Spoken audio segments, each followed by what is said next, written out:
Bonjour à tous. Donc aujourd'hui, on va voir ensemble le module éditorial, éditeur donc de page d'accueil pour PrestaShop. On va voir quelles sont les possibilités de ce module qui est trop souvent sous-exploité. Donc par défaut sur les versions actuelles, le module éditeur de page d'accueil, donc module éditorial, il n'est pas en fait activé.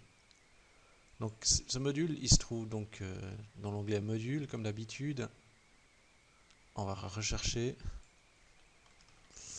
Et en fait, ce module va permettre de faire apparaître un bloc sur votre page d'accueil avec du contenu, enfin, par défaut normalement une image et du contenu de votre choix. Ce module est largement sous-exploité. Vous pourriez faire en fait une page d'accueil rien qu'avec ce module uniquement. Donc ce module en fait il pourrait quasiment tout faire même sur la page d'accueil de votre boutique et vous pourriez gérer votre accueil de boutique presque avec un seul module si vous faites ça bien. Ça demande un petit peu de compétences HTML, mais vous pouvez en fait aller très loin et faire quelque chose d'assez personnalisé. Et je pense qu'il y a un gros potentiel sur ce module. Donc la première chose qu'on va faire, c'est on va l'activer. On va déjà l'installer, pardon.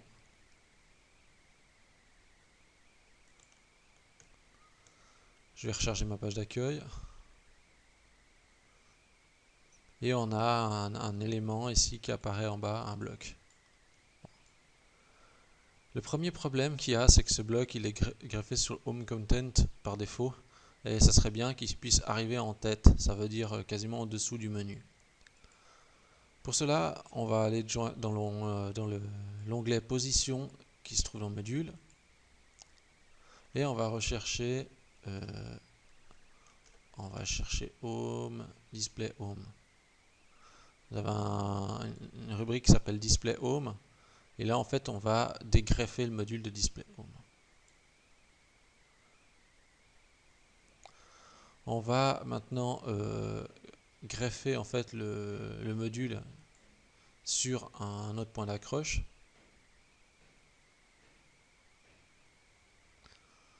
Donc le module, c'est éditeur de page d'accueil. Et puis on va le greffer plutôt sur Display Top Column.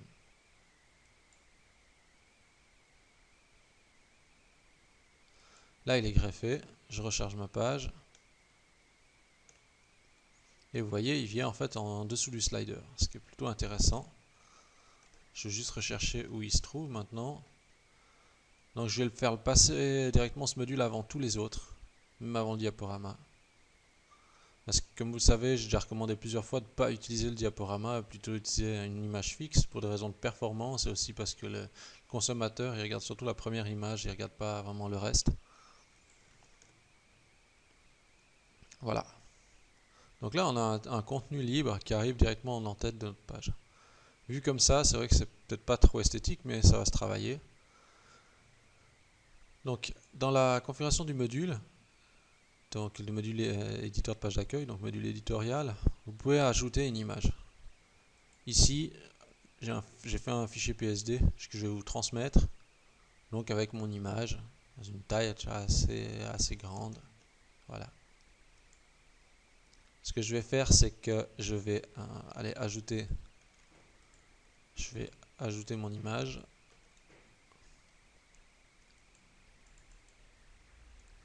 Et je vais sauver.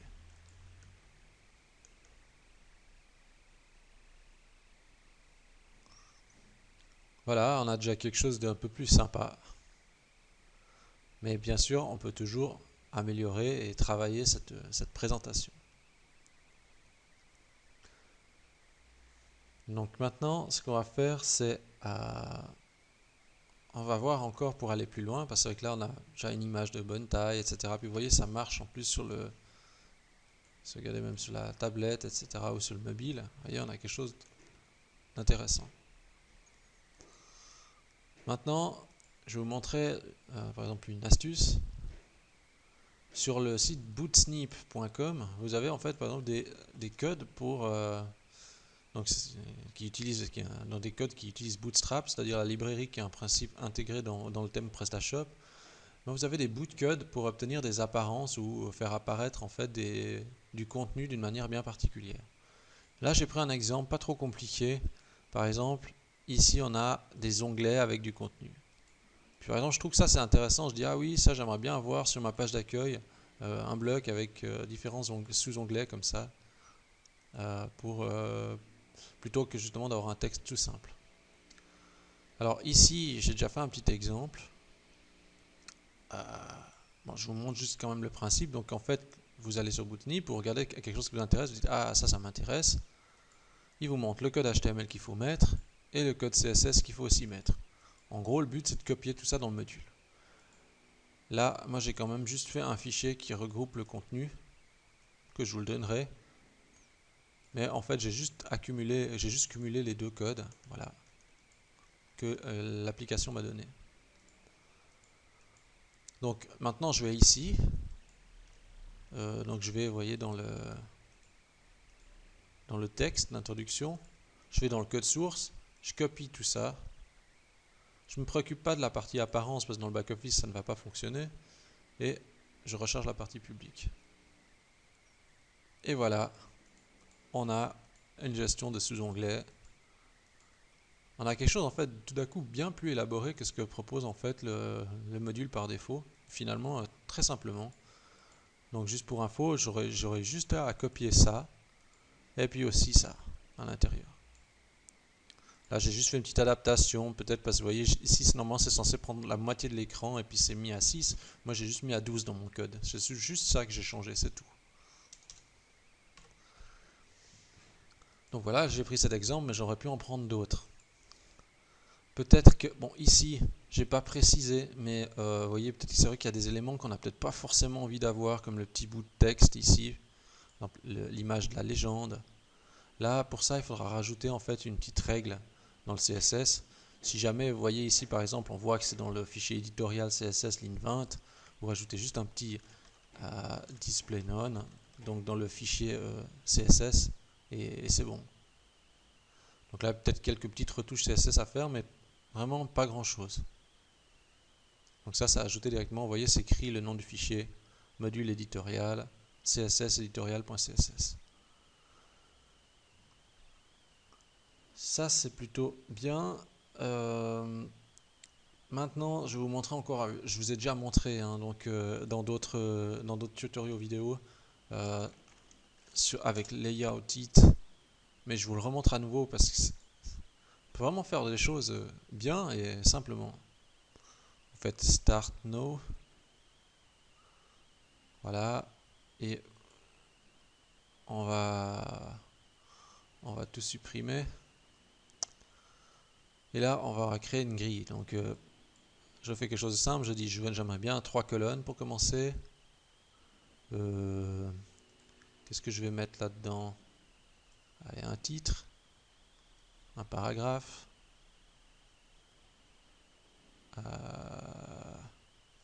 une image.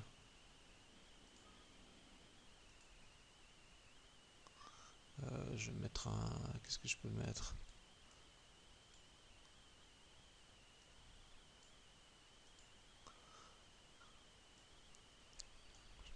Je vais peut-être pas mettre ça là.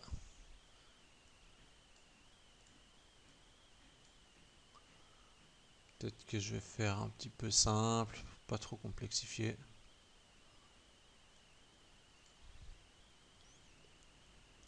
Je vais peut-être essayer quand même de mettre une image. Genre si je peux peut-être la centrer. Je suis pas certain qu'il y ait une option pour. Je peux arrondir l'image. Ouais, je vais faire un petit exemple comme ça pour le fun. Après, ça sera ajusté en fait selon vos besoins. Il y a d'autres outils hein, du même genre. Je vais faire comme ça.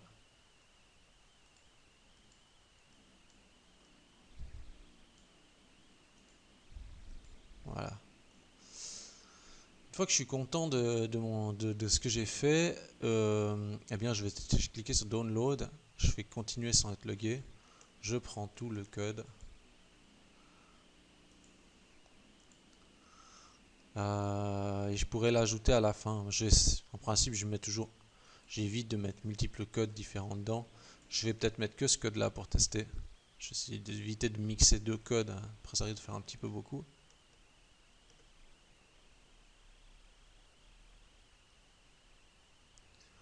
Et voilà le résultat, donc on a bien 3 colonnes. Après il y aura peut-être un petit peu à ajuster, donc faire peut-être quelques retours à la ligne. Mais on voit en fait ça s'adapte bien sur les différents formats. Ici c'est peut-être pas le top du top sur la résolution que j'ai pris, mais le contenu en fait vient s'adapter. Peut-être c'est aussi lié au fait à la position de l'image. Donc en fait tout ça pour dire que finalement vous avez des possibilités qui sont intéressantes et vous pouvez faire vraiment plein de choses. Le but en fait de ce genre de module, c'est de passer déjà par un outil externe pour la génération, que vous ayez après plus qu'à copier-coller le code du HTML directement dans le code du module, dans le code HTML du module. Il ne faut pas générer du code HTML à la main parce que vous allez avoir trop de problèmes. Là, je vous donne bien sûr un exemple, ça ne veut pas dire que c'est forcément utiliser Layoutit, mais c'est un des sites qui permet par exemple de générer du code à la volée. Et par exemple ici on a même des tableaux, etc. Donc on peut du coup avoir une mise en page plus ou moins complexe en fonction de ce qu'on cherche à faire. Du coup, imaginez, vous pouvez donc gérer votre bannière d'accueil, vous pouvez générer des contenus en dessous, vous pouvez vraiment faire plein de choses. Le tout, c'est de trouver en fait des sites qui proposent en fait, il faut chercher par exemple, vous voyez, générateur bootstrap code par exemple, et vous avez des suggestions de sites qui peuvent justement permettre de générer en fait du code en fait à la volée, quoi. Moi, par exemple, ce site je le connais pas du tout, je sais pas qu'est-ce qu'on peut faire avec, mais je vois qu'apparemment c'est toujours un petit peu le même principe. Moi, ce que je vous conseille, c'est de tester Layoutit et aussi Bootsnip, parce qu'il y a plein de ressources dessus, un petit peu pour tout. Après, je conseille de prendre quand même des présentations pas trop compliquées, parce que sinon ça va faire beaucoup de code HTML. Mais si je regarde dans la liste, peut-être dans un autre exemple, peut-être si je peux montrer quelque chose d'autre. Voyons.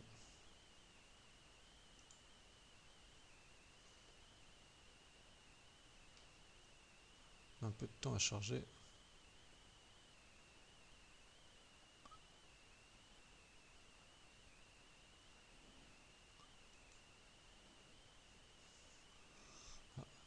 Il ne faut pas être trop pressé.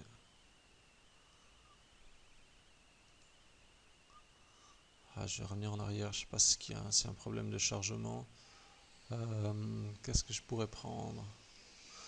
Je vais improviser, je vais juste prendre peut-être un code comme ça à la volée.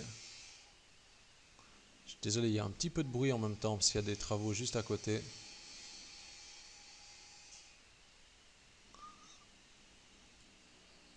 Je sais pas si c'est le site qui répond pas ou s'il y a un petit problème de connexion. Je vérifie.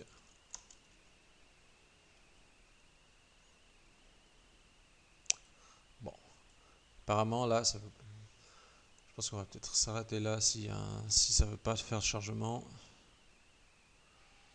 Testons encore une fois. Ouais. Un peu bizarre.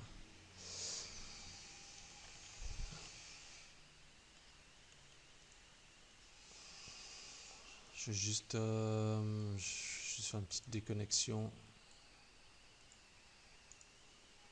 Genre si c'est pas un petit problème d'internet. Ouais, c'est toujours les aléas du direct, donc des fois il y a des petits soucis, des petits problèmes du live. Je vais reprendre ça. Ouais, ça a l'air de marcher. Page a l'air de se charger. Je vais prendre un code totalement improvisé. Je prends par exemple ce code-là. Donc ça c'est un code que j'ai pas du tout testé, donc je sais pas du tout de quoi il en retourne. Donc regardez le principe, je dis ah ok ça m'intéresse, je vais prendre tout ce code, je prends le HTML, je le balance à l'intérieur, et puis je prends ensuite le CSS. Juste avant de le balancer, je vais quand même ouvrir les balises style.